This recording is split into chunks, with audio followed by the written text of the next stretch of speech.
तो ये वीडियो उन लोगों के लिए नहीं है जिन लोगों के दिमाग में फिक्स्ड है कि उन्हें क्या करना है।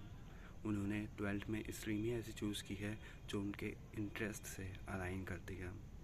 ये वीडियो उन लोगों के लिए है जो कि मेरे जैसे हैं, जिन लोग अभी 12th के स्टूडेंट्स हैं, जिन लोग अपने बोर्ड देने वाले हैं या दे रहे हैं।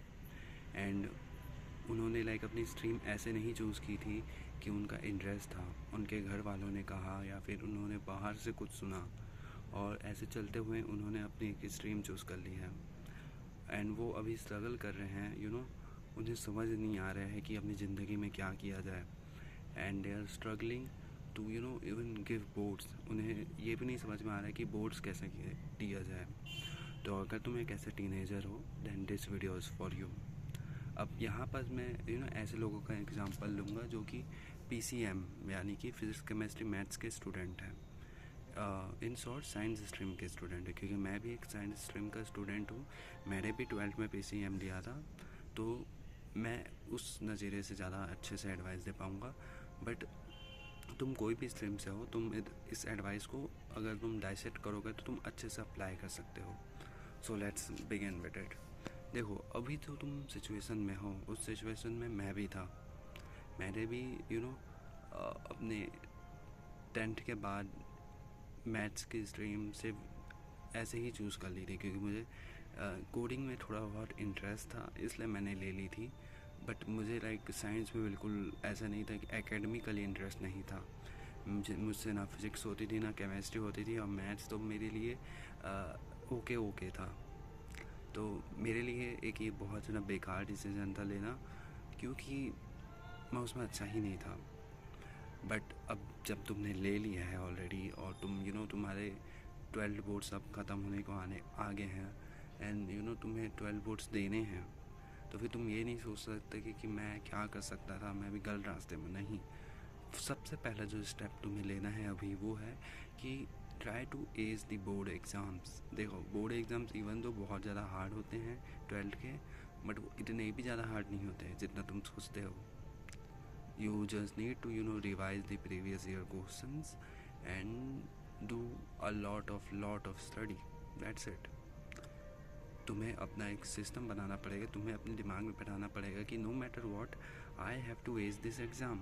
एटलीस्ट फर्स्ट डिवीज़न से इसको पास करने का ट्राई करो। मेरे 12th में सेकंड डिवीज़न आया था, मेरे 54 आए थे, and I struggle a lot for it. क्योंकि क्योंकि मेरे समय पे कोविड चल रहा था, तो फिर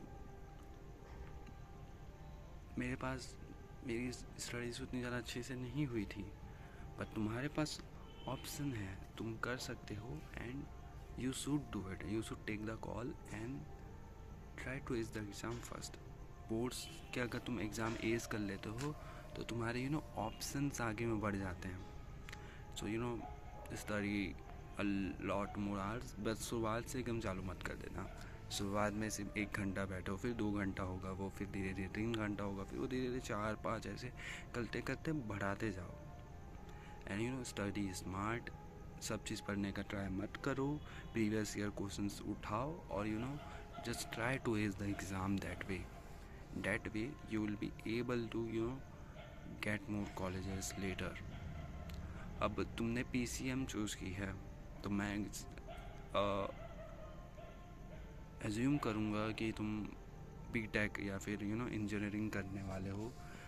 बट तुम कुछ भी कर सकते हो, तुम्हारे ऊपर है। तुम BCA कर सकते हो, तुम PSC कर सकते हो, तुम जो भी तुम्हारी फाइनेंशियल कंडीशन है और जो तुम्हारा इंटरेस्ट है, तुम उसके हिसाब से ले सकते हो। बट मैं ये वीडियो कंफ्यूज लोगों के लिए बना रहा हूँ, तो मुझे लगता है कि तुम्हारे पास कोई ऐसा इंटरेस्ट होगा नहीं। तो तुम्हारे जैसे ही बोर्ड्स एग्ज़ाम ख़त्म होते हैं, वैसे ही कुछ स्किल्स हैं जो तुम्हें पिक करनी चाहिए।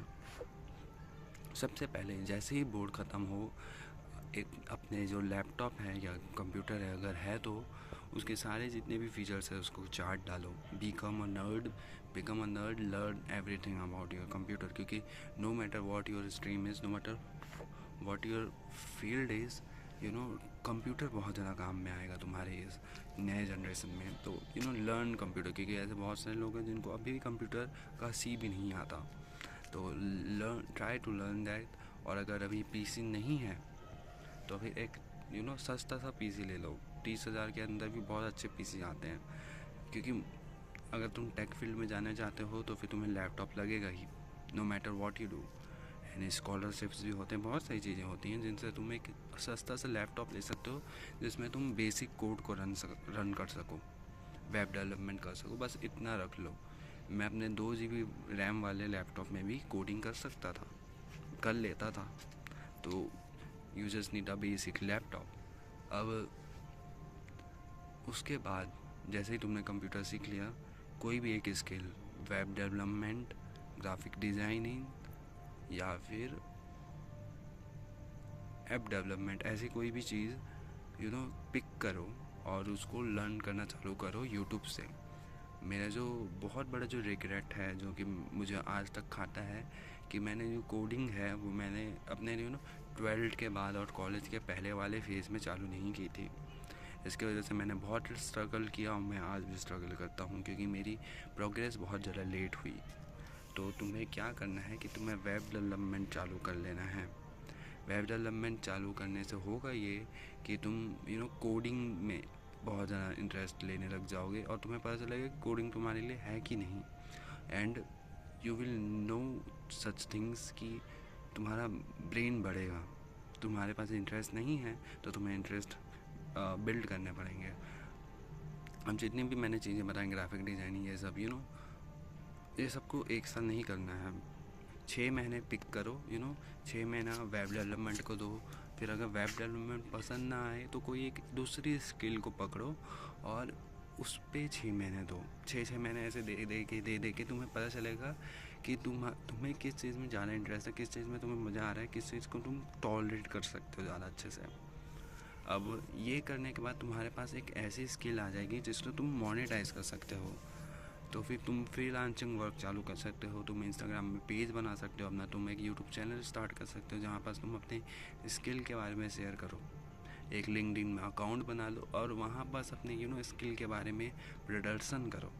इससे तुम्हें मॉनेटरी बेनिफिट होगा और तुम इससे कमाना, एक इनकम जनरेट करना चालू कर दोगे। अब इसके बाद तुम्हें एक कोर्स लेना है, क्योंकि इंडिया में ये करना ज़रूरी है थोड़ा, क्योंकि तुम्हारे घर वाले एक्सपेक्ट करेंगे तुम कॉलेज जाओ। Most of the middle class लोग एक्सपेक्ट करेंगे ही करेंगे। तो तुम कोई सा भी कोर्स, BTech, BSc, BCA कर लो। It will be beneficial. अगर तुम BTech कर सको, उसके लिए तुम्हें JEE वगैरह देना पड़ेगा एक अच्छे कॉलेज में जाने के लिए, थोड़ा बहुत एक अच्छा कॉलेज जाने के लिए। अब अगर तुम डायरेक्शन लेते तो मैं तुम्हें NIT और IIIT तो रेकमेंड नहीं कर सकता कि तुम उसको फोड़ ही नहीं पाओगे। उसके लिए बहुत डेडिकेशन चाहिए रहता है। एंड मैं तुम्हें गैप ईयर भी कंसिडर करने नहीं बोलूँगा, क्योंकि it was not your dream, तो तुम्हें ये कंसिडर भी नहीं करना चाहिए। तुम्हें एक नॉर्मल सा कॉलेज में जाना चाहिए जहाँ पर थोड़ा बहुत कोडिंग कल्चर है, जहाँ पर उसके पैकेजेस अच्छे हैं, वहाँ पर एडमिशन लेना चाहिए और वहाँ पर जाके तुम्हें BTech CSE करनी चाहिए। क्योंकि अगर तुम्हें मिल रहा है तो ऑब्वियसली, वैसे तो CSE मिल ही जाता है नॉर्मल प्राइवेट कॉलेजेस में, एंड वहाँ जाके तुम ज़्यादा ग्रो हो सकते हो। और कॉलेज में जाने के बाद तुम्हें कोडिंग फर्स्ट ईयर से ही चालू कर देनी है, DSA वगैरह को फर्स्ट ईयर से चालू कर दो और नई नई चीज़ों को एक्सप्लोर करना चालू कर दो। इससे होगा ये कि तुम्हारे पास एक बैकबोन रहेगी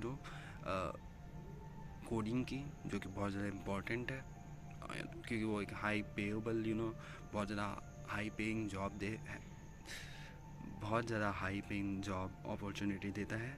तो और एक स्टेबल इनकम भी देता है। तो it will be a best, it will be a good backbone for you.